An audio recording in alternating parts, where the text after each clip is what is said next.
वृंदावन में एक स्थान है गोरीलाल कुंज। क्या नाम है? हम यहां जिस दिन आए उससे 2 दिन पहले ही वहां होली गाने गए थे, ठाकुर जी को सुनाने। महाराज जी ने बुलाया था तो 1-2 फाग गा के आए। गोरीलाल कुंज की एक बड़ी गोपनीय बात है जो बहुत कम लोगों को पता है। वो ये है कि वहां प्रिया प्रियतम दोनों युगल बैठे। इधर देखो सब लोग, बहुत सावधानी से सुनो। युगल बैठे हैं। ठाकुर जी यहां विराजते हैं दाहिनी ओर, और बाम ओर में विराजती हैं किशोरी जी। अधिकतर मंदिरों में बाम अंगा में किशोरी जी विराजती। पर गोरीलाल कुंज में अलग दर्शन है। गोरीलाल कुंज में दाहिनी ओर किशोरी जी वंशी हाथ में लेकर के, मुकुट पहन करके और ठाकुर जी की तरह पीतांबरी पहन के किशोरी जी खड़ी हैं, और बाम अंग में चुनरी ओढ़ करके नथनी पहन करके ठाकुर जी खड़े हैं। विपरीत श्रृंगार में प्रिया प्रियतम खड़े हैं। इसीलिए वहां कारेलाल नहीं है। क्या नाम है? गोरीलाल। लाल कैसे हैं? बोले पूरे विश्व में तो सांवरे हैं, कारे हैं, पर यहां पे कैसे हैं? बोले गोरे। इसीलिए स्थान का नाम है गोरीलाल। क्यों? लाला है ही नहीं, किशोरी जी हैं। विपरीत श्रृंगार में प्रिया प्रियतम खड़े हैं। तो हम जब अभी वहां गए थे होली गाने, तो मैंने कही पूरे ब्रजमंडल में गाते हैं रसिया को नार बनाओ। मैंने बाकी जगह तो नार बनाना पड़े, गोरीलाल कुंज में तो बनो ही बैठो है। वहां तो चुनरी वारी बनी, और आज से नहीं सदियों से ठाकुर जी वैसे ही बैठे किशोरी जी के रूप में वहां ठाकुर जी। और एक और रहस्य पता चला इस बार। श्री जी का जो स्वरूप होता है वो ठाकुर जी से न एक छोटा ही होगा। ठाकुर जी ने एक बड़े, श्री जी ने एक छोटी। तो मैंने कही श्री जी तो बड़ी लग रही है। बोले बड़ी ना है, नीचे पीतांबरी में छुपा रखी है, चौकी पे खड़ी कर रखी है। लाला तने ऊंची है जाए, चौकी पे खड़ी है। कभी अवसर मिले वहां दर्शन करने जाना। और एकमात्र ऐसा वृंदावन का स्थान है जहां पर रसिक त्रिवेणी मिलकर के आपस में रस चर्चा करते थे। स्वामी श्री हरदास जी, हितरवंश महाप्रभु और हरिराम व्यास। एक ही वृक्ष है वहां पर, और इतना सुंदर है वो। वहां बैठ करके अपने गुरु मंत्र का नाम जब जरूर करके आइएगा। वहां बैठ करके तीनों रसिक त्रिवेणी चर्चा करते थे। तो श्री रसिक देव जी, रसिक देव जी के गुरुदेव थे श्री नरहरदास जी। नरहरदास जी श्री गोरीलाल कुंज, गोरीलाल ठाकुर जी की सेवा श्री नरहरदास जी करते थे।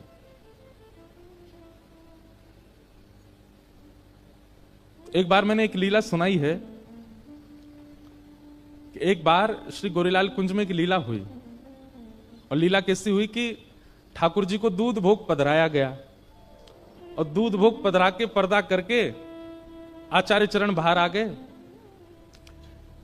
लेकिन जैसे ही थोड़ी देर बाद पर्दा हटा के दूध भोग उठावे गए तो भीतर कहा देखो पूरा दूध इचटो पड़ो है। इचटो समझे? ऐसे जैसे पिचकारी से ऐसे पूरा ऊपर नीचे पीछे आगे सब जगह दूध फैला पड़ा है। और ठाकुर जी और किशोरी जी दोनों दूध में नभे हुए हैं, छोटी छोटी बिंदु उनके मुखमंडल पर। तो आचार्य चरण ने विचार किया, अरे है सके कि गर्भगृह में कोई चूहा आएगो होगो, कोई और जीव आएगो होगो, वाने दूध गिर दियो होगो, वही तो फैल गयो। ऐसा सोच के उन्होंने साफ सफाई सब व्यवस्थित किया, चले गए। लेकिन रात्रि में जब सोए तब ठाकुर जी ने वास्तविकता बताई। बोले कोई चूहा ना आयो तो का भयो? बोले किशोरी जी दूध में दूध भर के पी रही, और जैसे ही पी में सोई मोते कहें अरे या दूध में तो कुछ पड़ो है। ठाकुर जी बोले मोह दिखाओ। तो ठाकुर जी देखें, अरे श्री जी यहाँ में कछु ना है, पियो। श्री जी जैसे ही पीने लगे फिर ना ना यहाँ में तो कुछ पड़ो है। ठाकुर जी झांक के देखें, अरे यहाँ में कछु ना है श्री जी, पियो। श्री जी फिर अरे ना ना यहाँ में कछु पड़ो है। तो ठाकुर जी बोले मोह तो दिखना रहो। बोले ये जब आप देखो तब ना दिखे, जब मैं पीवो शुरू करूं तभी दिखे। तो ठाकुर जी बोले रुको, आप मुख से लगाओ और मैं आपके गाल ते गाल छुपा के मैं देखूंगा काया में। तो जब किशोरी जी ऐसे पी रही तो ठाकुर जी यहां गाल से गाल लगा के वहां में झांक रहे हैं दूध में। तभी कहा देखो कि किशोरी जी की जो नत बेसर है वहां में एक लाल मणि लग रही है, वो चमक रही भीतर। ठाकुर जी बोले अरे श्री जी आप तो बड़ी भोरी हो, या में कुछ पड़ो ना है, ये आपकी नत बेसरी चमक रही है। तो या बात को सुनकर के श्री जी को इतनी जोर की हंसी आई कि पूरे मुंह पे धरो जो दूध हो वो उछट गए हो। तो लाल जी भी दूध में आ गए, श्री जी दूध में आ गई, पिचवाई दूध में आ गई, सब दूध दूध में आ गए। और ये लीला स्वप्न में देखते ही आचार्य चरण रोने लगे। आहा, मैंने तो सोची कोई चूहा आएगा होगा भीतर, लेकिन पता चली यहां तो प्रिया प्रियतम की दिव्य लीला भी। बंधुओं ये भी एक भक्ति भाव है। आपके ठाकुर जी की सेवा में अगर कुछ ऐसा होता है, जैसे कोई सामग्री गिरी पड़ी मिली या कुछ इधर उधर हुआ मिला, तो आप लोग विचार पहला यही करते हैं कि यहां चूहा ही होगा या कोई ऐसी वस्तु, कोई छोटा जीव आगे होगा। नहीं, भक्ति भावना यदि चित्त में विश्वास प्रगाढ़ होगा ना, तो वो ठाकुर जी की लीला ही हुई होगी, वो आपको उसका अनुभव हो जाएगा। तो नरहरदेव जी गोरीलाल ठाकुर जी की सेवा करते थे और गोरीलाल कुंज के मुख्य अर्चक। कई सारे शिष्य थे उनके, उन्हीं शिष्यों में एक थे श्री रसिक देव जी, जिनका पद अभी हम लोगों ने गाया। तो नरहरदेव जी के मन में आता तो था कि मैं गोरीलाल ठाकुर जी की सेवा रसिक देव को दे दूं, लेकिन उनके मन में आया कि पहले परीक्षा ले लूं, ये वास्तव में योग्य है कि नहीं सेवा के। बहुत सुंदर लीला है। तो नरहरदेव जी ने क्या किया, अपने दूसरे शिष्य को बुलाया और कई 2-3 शिष्यों को बुला करके कहा, बोले सुनो, कल से तुम लोगों को एक अभिनय करना। अभिनय मतलब नाटक। कैसा नाटक? बोले जबरदस्ती की शिकायतें लेके आनी है रसिक देव की मेरे पास। कभी अपना कोई वस्त्र फाड़ देना और मुझसे आके शिकायत करना, रसिक देव जी ने फाड़ दिया। कभी कोई सामग्री गिरा देना, कह देना रसिक देव जी ने। तो सब बोले गुरुजी ऐसा क्यों? बोले जैसा हम कह रहे हैं वैसा करो, हमको परीक्षा लेनी है रसिक देव की। और दूसरे दिन बेचारे रसिक देव जी तो बड़े सीधे थे, बहुत सौम्य, बहुत सरल सीधा स्वभाव उनका, लेकिन गुरुदेव परीक्षा लेने पर आए और वो भी बिल्कुल फेंट कस के आए कि ऐसी परीक्षा लूंगा, देखो भाग्य मनाइए कि ठाकुर जी की सेवा आपको सरलता में प्राप्त हो गई। किसी काल में गुरुदेव इतनी परीक्षाएं लेकर के ठाकुर सेवा देते थे। आजकल तो दीक्षा भी बहुत जल्दी मिल जाती है। गुरुदेव के पास गए, हमको आपसे दीक्षा लेनी है, गुरुजी भी तैयारी बैठे, आओ ले जाओ।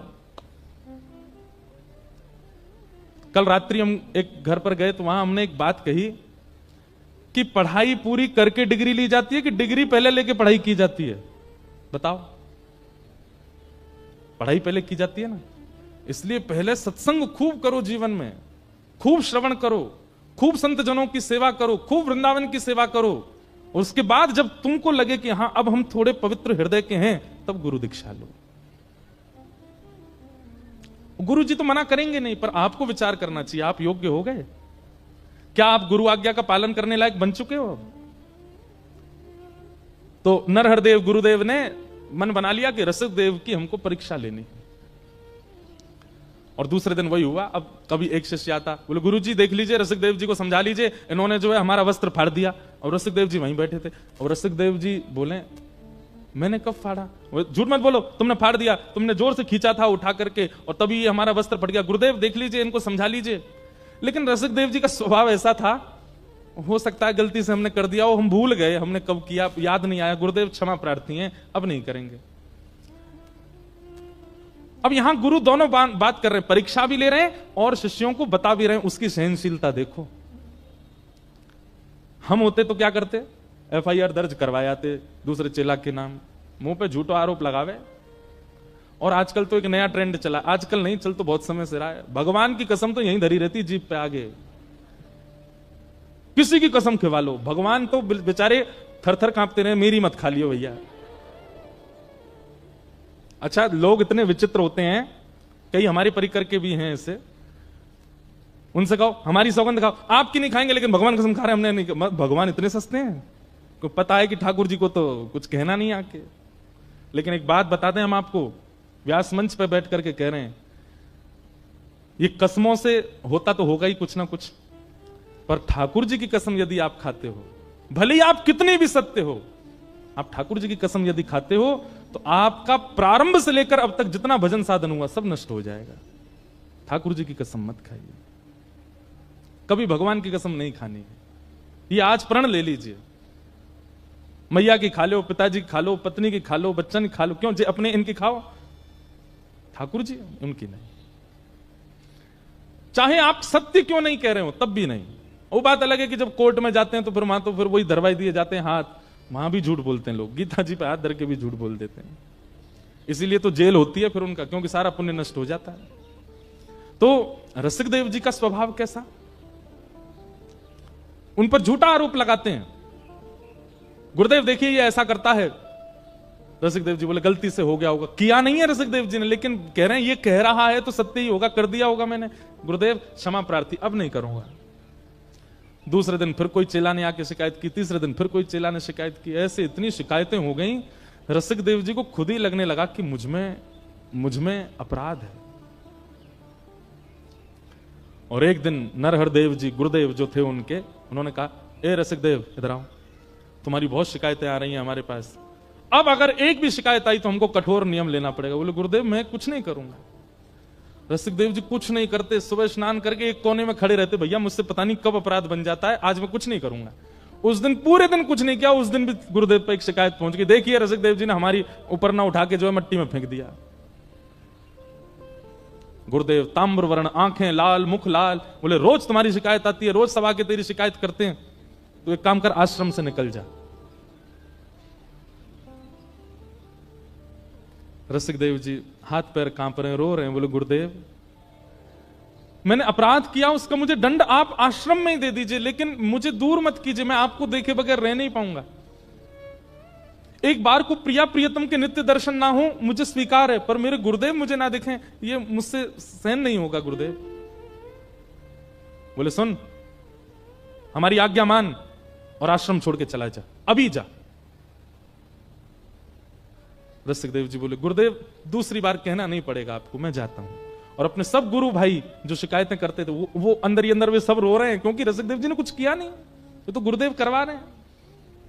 सबसे क्षमा प्रार्थी हो गए, मुझे क्षमा कर देना गुरु भाई, मैंने जो किया मुझे क्षमा कर देना। और अपने गुरुदेव की चरण रज को लेकर के एक पोटली में और आश्रम को प्रणाम करके, गोरीलाल जी को प्रणाम करके निकल गए। और यमुना तट पर जाकर के इतना रोए, इतना विरह व्याकुल, अपने हृदय पर हाथ रख करके बस रुदन करते रहते हैं। एक दिन, 2 दिन, 3 दिन बीत गए, भोजन अन्न जल कुछ ग्रहण नहीं किया।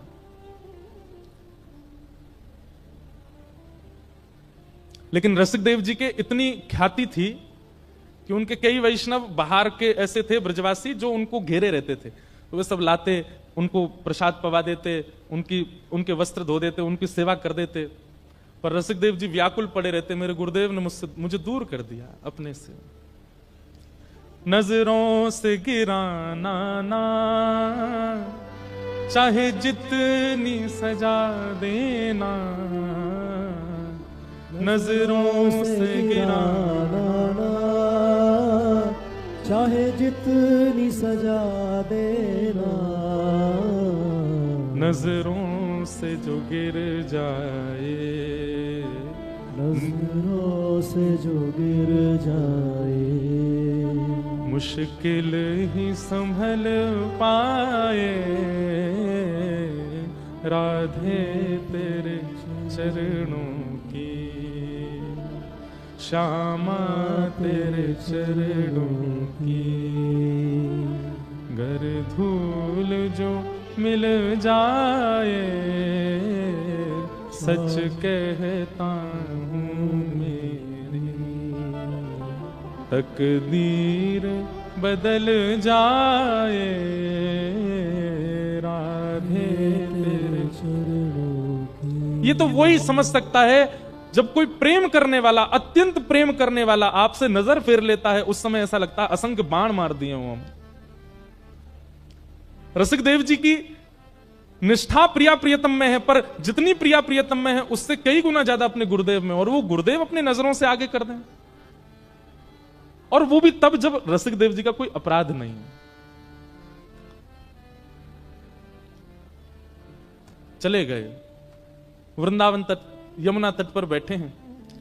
कुछ दिन लगे उनको ठीक होने में, संभलने में। कुछ दिन बाद संभल गए, वृंदावन की परिक्रमा करते, रच का तिलक करते, यमुना जी को प्रणाम करते, अपना भजन करते, गुरुदेव का मानसी चिंतन करते, मन में चिंतन करते। लेकिन एक दिन इतनी व्याकुलता बढ़ गई, बिना गुरुदेव को देखे महीनों निकल गए हैं। तब उन्होंने अपने एक साथी को बुलाया और कहा सुनो, बोले एक सेवा करोगे? बोले क्या? मेरा नाम मत लेना, पर तुम जाओ और गुरुदेव से जाके निवेदन करो कि गुरुदेव स्नान करने के बाद जो उनके पुराने वस्त्र होते हैं ना, वो तुम्हें दे दिया करें। तुम ऐसा कहना कि तुम धो के सुंदर उनको इत्र आदि लगा करके स्वच्छ करके गुरुदेव को दे दोगे, पर तुम लाके मुझे दे दिया करना। मुझे एक सेवा तो गुरुदेव की मैं यहां बैठे बैठे करूं। व्यक्ति गया और नरहर देव जी से जाके निवेदन किया, गुरुजी हमारी प्रार्थना है कि आपके जो वस्त्र हैं वो धोने की सेवा हमारे परिवार को मिले। नरहर देव जी बोले, अरे तो इसमें क्या बात, ठीक है कल से हम तुमको दे दिया करेंगे। सब लोग इधर देखो, पीछे वाले कुछ होता है वहीं देखने लगते हो, इधर देखो, इतने बढ़िया चरित्र चल रहा है, सुनो। तो अब वो व्यक्ति गया और नरहर देव जी गुरुदेव के जितने वस्त्र होते थे ला करके रसिक देव जी को दे देते। रसिक देव जी पहले तो गुरुदेव के वस्त्रों को लेते, फिर उनको प्रणाम करते, फिर उनकी सुगंधी लेते, उन्हीं को वंदन करते, उन्हीं से लिपट लिपट के रो लेते, मेरे गुरुदेव के वस्त्र हैं। और फिर उसके बाद सुंदर जल से उनको स्वच्छ करते, सुखाते, वही उनकी सेवा, नाम जप और गुरुदेव के वस्त्र धोना, यही उनकी सेवा थी। गुरुदेव के 2 वस्त्र हैं, ऊपर का कुर्ता नीचे की धोती, यही युगल सरकार मान लेते, इन्हीं की ऐसी आराधना करते। और उसमें बढ़िया इत्र लगा करके स्वच्छ बिल्कुल सीमित वो करके उसको भिजवा देते। नरहर देव जी को बड़ा सुख मिलता, उनका भजन में और सुख बढ़ने लगा, वो वस्त्र धारण करते प्रिया प्रियतम के प्रति और भाव बढ़ने लगा उनका। जब अपना भाव बढ़ता देखा ठाकुर जी के प्रति, 2-4 दिन में उनको लगा इतना प्रेम पिछले बीते सालों में मुझे ठाकुर जी से नहीं हुआ, कि जब से ये वस्त्र धो के लाने लगा मेरा प्रेम ऐसा अटूट हो गया ठाकुर जी से। एक दिन उसको बुलाया, बोले इधर आ, वस्त्र तू ही धोता है? जी गुरुदेव। झूठ मत बोलना, अगर तैने झूठ बोला तो मैं श्राप तो नहीं दूंगा, लेकिन गुरुदेव के सामने झूठ बोलेगा तेरा भजन नष्ट हो जाएगा। वो घबरा गया, बोले गुरुदेव मैं नहीं धोता हूं, क्षमा, दृष्टता क्षमा करें। आपके परम रसिक शिष्य श्री रसिक देव जी वो यमुना तट पर बैठे, आपने उनको दूर कर दिया गुरुदेव, वो बहुत रोते हैं आपकी व्याकुलता में, वो आपके वस्त्र धोते हैं, मैं आपसे वस्त्र लेके वहां चला जाता हूं, वो धोते हैं, वो आपके युगल वस्त्रों को युगल मान करके पूजा करते हैं, सेवा करते हैं, इत्र लगाते हैं, धोते हैं, सुखाते, फिर भेजते हैं। नरहर देव जी के नेत्र बंद हो गए, नेत्रों में आंसू आ रहे हैं, क्योंकि इतना प्रेम ठाकुर जी के प्रति किसी सामान्य की सेवा से नहीं हो सकता। शिष्य की सेवा से भी गुरु का प्रेम बढ़ता है। लोग कहते हैं गुरु पहलवान, गुरु मेहरबान तो चेला पहलवान, पर कभी कभी चेला पहलवान हो ना तो गुरु पर भी ठाकुर मेहरबान होते हैं। शिष्य अपना शिष्यत्व तो देखे।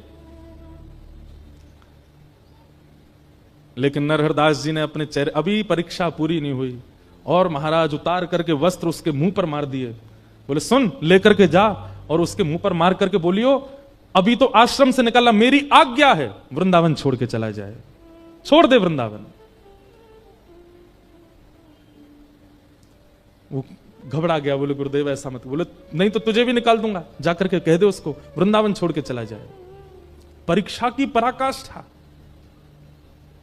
एक बात तो स्पष्ट हो गई भैया इस भक्त चरित्र में कि बिन परीक्षा प्रेम लक्षण चित्त में प्रकट होगा नहीं। और हम परीक्षाओं से डरते हैं, हम परीक्षाओं से भागते हैं, परीक्षाओं से बचते हैं।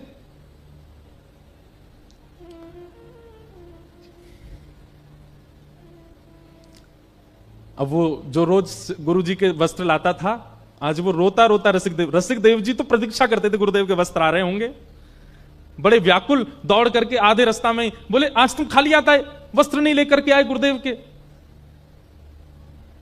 चरणों में गिर गया, बोले कि मुझे क्षमा कर दें, गुरुदेव ने एक आज्ञा दी है और मैं वो आपको सुनाना चाहता हूं। रसिक देव जी बोले मेरे लिए आज्ञा दी? बोले हाँ।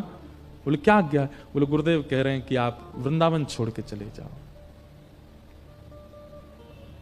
उन्हें पता चल गया कि आप सेवा कर रहे हैं वस्त्रों की, इसलिए गुरुदेव ने आज्ञा दी है कि आप वृंदावन छोड़ के चले जाओ। सुनते ही रसिक देव जी के नेत्र सजल हो गए। विचार कर रहे हैं ऐसा अपराध मैंने क्या किया, आश्रम से निकाल दिया, वृंदावन से भी दूर। अरे गुरुदेव के अलावा ये वृंदावन ही तो था, ये लता गुल्म पत्र यमुना जी और ये रज ही तो थी जिससे मेरे प्राण बच रहे थे, अब इससे दूर कैसे जाऊं? लेकिन गुरु की आज्ञा है।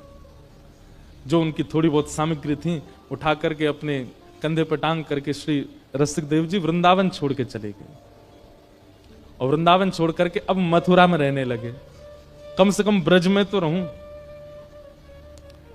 अब फिर वही हुआ, महीनों तक तो उनको लगा ठीक होने में, महीनों बाद जब रसिक देव जी ठीक हुए, थोड़े व्यवस्थित हुए, गुरुदेव की याद आने लगी। बंधु सुनने में आपको थोड़ा अटपटी नहीं लग रही कथा? क्योंकि हमारा स्वभाव ऐसा है ही नहीं। इतनी नकारताएं अगर हम अपने जीवन में देख लें, हम तो त्यागी कर देते हैं। अरे गुरुजी लो अपनी कंठी माला धरो।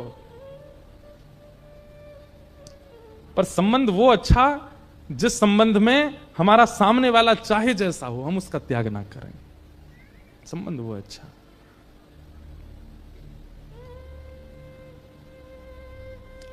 रसिक देव जी मथुरा में रहने लगे। कुछ दिन बाद थोड़े ठीक हुए, तो ठीक होकर के अब सोचने लगे गुरुदेव के दर्शन तो कर नहीं सकता, वस्त्र भी छू नहीं सकता, कैसे क्या करूं। लोग बाग आते थे रसिक देव जी से मिलने, दान दक्षिणा चढ़ाते थे। रसिक देव जी सब इकट्ठी करते, पहले तो लेते ही नहीं थे, लेकिन फिर इकट्ठी करने लगे। और इकट्ठी करके महीना में जितनी दक्षिणा इकट्ठी होती, किसी सेठ को बुलाते मथुरा के, और सेठ से कहते सुनो वृंदावन में गोरीलाल कुंज है ना, वहां जाना, और वहां के जो श्री महाराज जी हैं उनको अपनी तरफ से, मेरा नाम नहीं लेना, अपनी तरफ से निवेदित कर देना, कह देना ठाकुर जी की सेवा के लिए कुछ दक्षिणा है। सेठ जाता, सेठ गया, जाकर के महाराज खूब सारा धन, जैसे ही उसने नरहरदेव जी को प्रणाम, बोले ठाकुर जी की सेवा के लिए, उत्सव के लिए थोड़ी राशि है महाराज जी, स्वीकार करो। महाराज जी बोले अरे वाह भैया बढ़िया, अब चलो महाराज ठाकुर जी का बढ़िया उत्सव करेंगे हम इससे। वो धन ले लिया, धन लेकर के खूब सुंदर उत्सव किया। उत्सव हुआ वृंदावन में, और विश्राम घाट मथुरा में नाच रहे थे श्री रसिक देव जी की आज ठाकुर जी का उत्सव हो रहा है, मेरी सेवा कैसे भी गुरुदेव स्वीकार तो कर रहे हैं। रसिक देव जी को अब तो चाव होने लगा, जो भी आकर के कुछ देता सब इकट्ठा करते, और इकट्ठा करके फिर उस सेठ को बुलाते, बोले सुनो ये इस महीने गुरुदेव को दे आओ। 2-3 बार सेवा आ गई वृंदावन, चौथी बार नरहर देव जी के मन में आई, बोले बहुत बड़ा दानवीर नहीं बनना है ये, महीना भर की सबरी कमाई ला करके और यहां चरणों में अर्पित कर देता है, ये सेठ इतना बड़ा दानी, इसके चित्त में इतना दान कहां से आ गया। सेठ लोग तो एक साल में एक बार दान करते हैं, 10 साल तक गाते हैं, ये हर महीने आ जाता है लेकर के। नरहर देव जी ने कहा ए सोने धरा सेठ, ये धन तुम्हारा है? बोले जी। उसको भी सौगंध दे दी, बोले देख तेरा नाश हो जाएगा, ऐसा हो जाएगा, मुझसे झूठ मत बोलना, सत्य बताइए धन किसका है। सेठ जी घबरा गए, बोले आपके शिष्य श्री रसिक देव जी वो मथुरा में हैं, महीना में जितने उनके पास शिष्यगण आते हैं, जो भी कुछ चढ़ाते हैं, सब इकट्ठी करके मेरे हाथ भिजवा देते हैं। ताम्र वर्ण हो गया, लाल पड़ गई आंखें गुरुदेव की, और उठा करके सारा धन फेंक दिया उसके ऊपर, और कहा लेकर के जाओ इसको, और जा करके उसके मुंह पर मारना। उसको आश्रम से निकाल दिया, वृंदावन से निकाल दिया, अब भी पीछा नहीं छोड़ता है, कुछ ना कुछ करके यहां भेजता रहता सामग्री, क्या दिखाना चाहता है। और उसको आज्ञा देना, यदि गुरु के प्रति निष्ठा रखता है तो अब ब्रज छोड़ के चला जाए।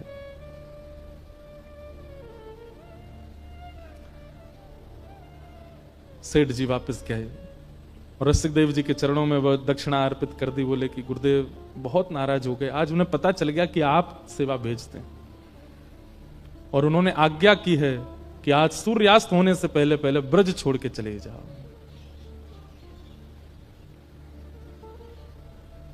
रसिक देव जी व्याकुलता की पराकाष्ठा पार हो गए, अपनी सामग्री सब उठाई और तुरंत निकल गए वृंदावन ब्रज छोड़ करके, और ब्रज छोड़ करके अपने जन्म स्थान बुंदेलखंड के पास मध्य प्रदेश में पहुंच गए और वहीं रहने लगे। अब ना तो सेवा कर पाते हैं, ना सेवा पहुंचवा पाते हैं, कुछ नहीं करते, केवल वहां बैठे बैठे मानसी में गुरु का स्मरण करते हैं नित्य। अपने गुरुदेव का त्याग नहीं किया,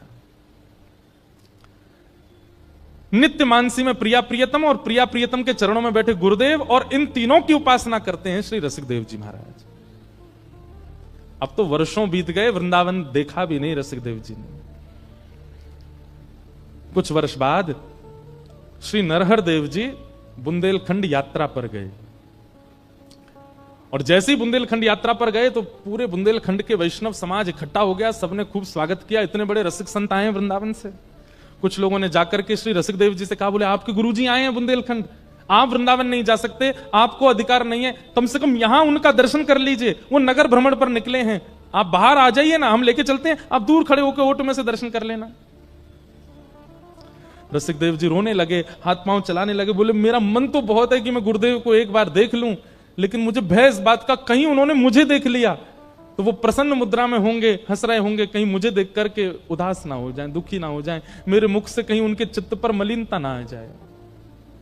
सुनो, तुम जाओ और गुरुदेव को देखना, उनकी रूप माधुरी का दर्शन करना, और उनके नेत्र कैसे लग रहे हैं, नासिका कैसी, कान कैसे, चरण कैसे, और जो वो चल के चले जाएं उनकी रज ले आना। ऐसी गुरु निष्ठा ये केवल सुन लीजिए, आज तो देखने में मिल भी नहीं सकती। हम जब जाते हैं तो सब हमको प्रणाम करते हैं, जय श्री कृष्ण करते हैं, वहां जाते हैं सब वैष्णव खड़े हो गए, कोई कुछ लाते हैं, कुछ इतना सब स्नेह देते हैं, पर बुरा नहीं मानिएगा। कल कोई यहां पर आकर के कहते महाराज जी कल रात को पी रहे थे, तो आप लोग एक क्षण नहीं लगाओगे, भले ही वो बेचारा ये कहना भूल जाए कि चाय पी रहे थे, इतने में ही आपकी निष्ठा नष्ट हो जाएगी। ये संसार का स्वरूप है। मैं और आप तो आज इस स्थिति में कि हम केवल ये 4 घंटा बैठ के चर्चा कर लें, इतना ही बहुत है, इसके अलावा हमसे कुछ होना नहीं है। हम यहां से जाके भी कुछ गलती करेंगे और यहां आते हैं तब भी कुछ गलत करके ही आते हैं। ये रसिकदेव जी की निष्ठा, ऐसी निष्ठा जीवन में नहीं आ सकती हमारे चित्त में।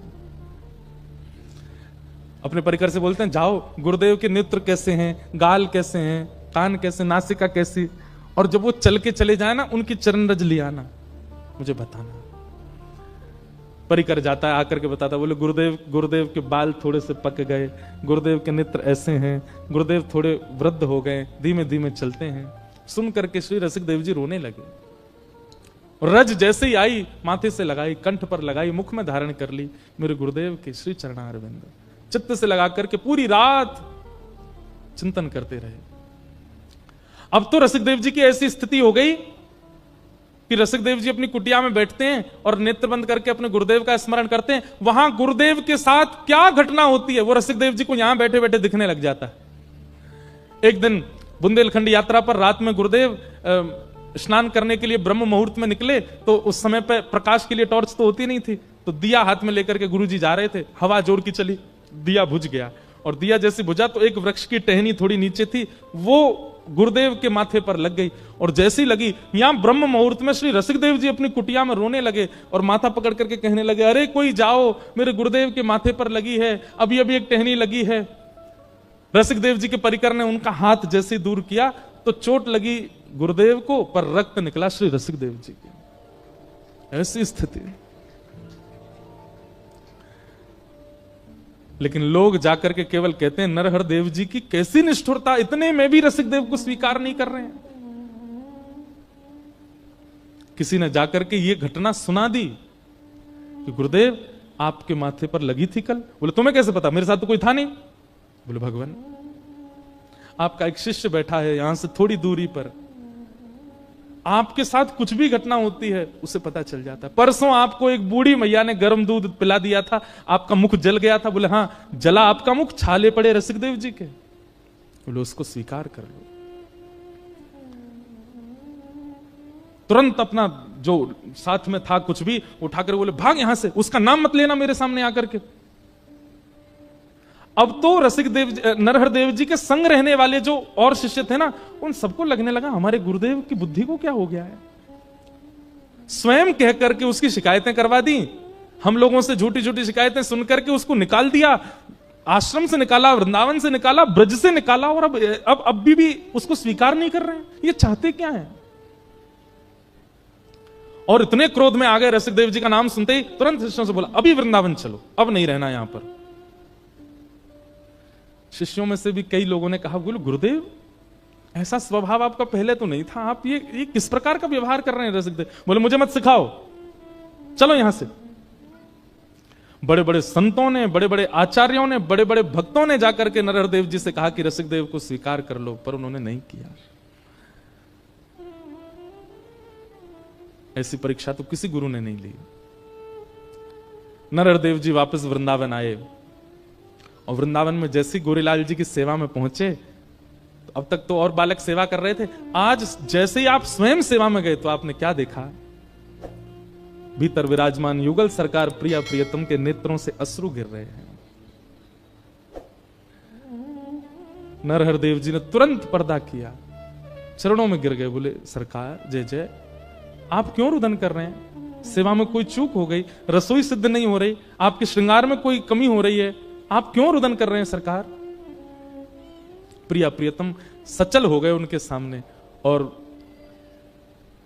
किशोरी जी आज्ञा देकर के कहने लगी, बोले अब हमसे ये देखा नहीं जा रहा है, अब परीक्षा की पराकाष्ठा कर रहे हैं आप।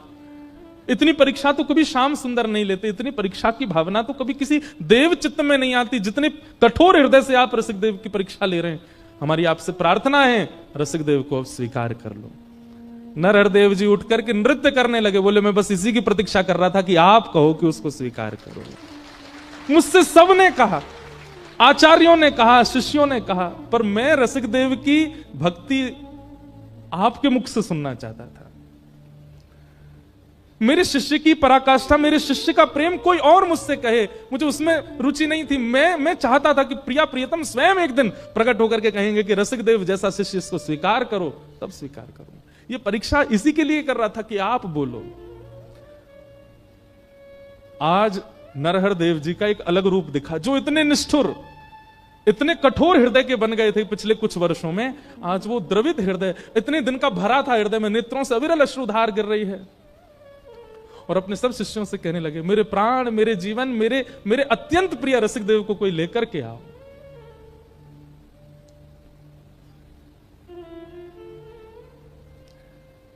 शिष्यों ने जाकर के श्री रसिक देव जी को कहा, बधाई हो गुरु भाई, श्री गुरुदेव आपको वृंदावन बुला रहे हैं। और ये शब्द सुनने के लिए रसिक देव जी के कान तरस गए थे कि मुझे गुरुदेव पुकारे। पैदल ही निकल पड़े बुंदेलखंड से, रोते बिलखते श्री रसिक देव जी आए वृंदावन। और जैसी गोरीलाल कुंज में आकर के श्री गुरुदेव को आज वर्षों बाद देखा, लिपट गए एक दूसरे के अंक से। यहां दोनों का मिलन हो रहा है और भीतर प्रेमाश्रु पुलकित हो रहे हैं श्री श्यामा श्याम के नेत्रों से अविरल अश्रुधार। कभी सिर पर हाथ फेरते हैं, कभी हृदय से लगाते हैं, कभी माथे को चूमते हैं गुरुदेव। बोले रसिक देव तेरी बहुत परीक्षा ली मैंने, लेकिन तेरी निष्ठा की बलिहारी, एक बार भी तेने मन में मेरे प्रति कोई दुर्भाव नहीं रखा। आज अपने जीवन की जमा पूंजी, अपने समस्त रसिक जनों की जमा पूंजी और मेरे प्राण आधार तुझे हम उपहार में देंगे। और रसिक देव का हाथ पकड़ करके श्री गोरीलाल ठाकुर जी के चरणों में रख दिया। बोले आज से तेरे जीवन यही है, क्योंकि वृंदावन से निकाला मैंने है और वृंदावन बुलाया इन्होंने है। मैं तुझे वृंदावन बुलाऊं ये मुझ तक सीमित होता। गुरु तो कृपा कर देता है, शिष्यों पर बुला लेता है, पर मैं तो चाहता था मेरे रसिक देव को प्रिया प्रियतम बुलाऊं, और इन्होंने कहकर के बुलाया कि रसिक देव को बुलाओ, आज से यही तेरे सर्वस्व। ऐसे श्री रसिक देव वही गाते हैं, भाग्य बनो वृंदावन पायो, भाग्य बनो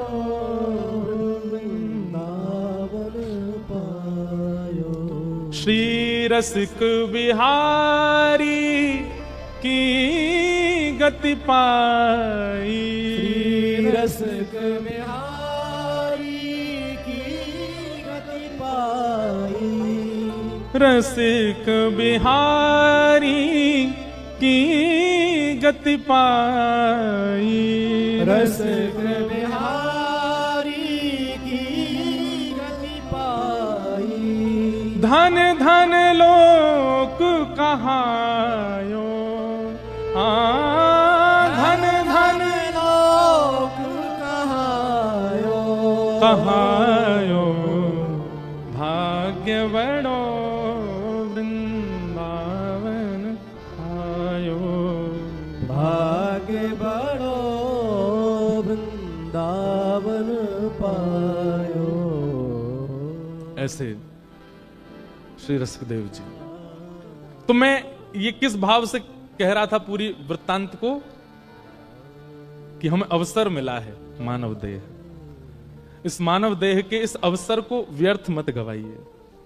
कम से कम इस कथा के बाद एक चीज निश्चय कर लीजिए कि आपसे कुछ ऐसा ना बने जिसकी आपको ग्लानि हो बाद में कि मैंने अपने जीवन में यह कृत्य किया। बंधुओं, ग्लानि में जीवन जीना भगवत प्राप्ति में बाधा बन जाता है। कहीं आत्मग्लानि ना हो, कहीं देह ग्लानि ना हो कि मैंने ऐसा क्यों किया।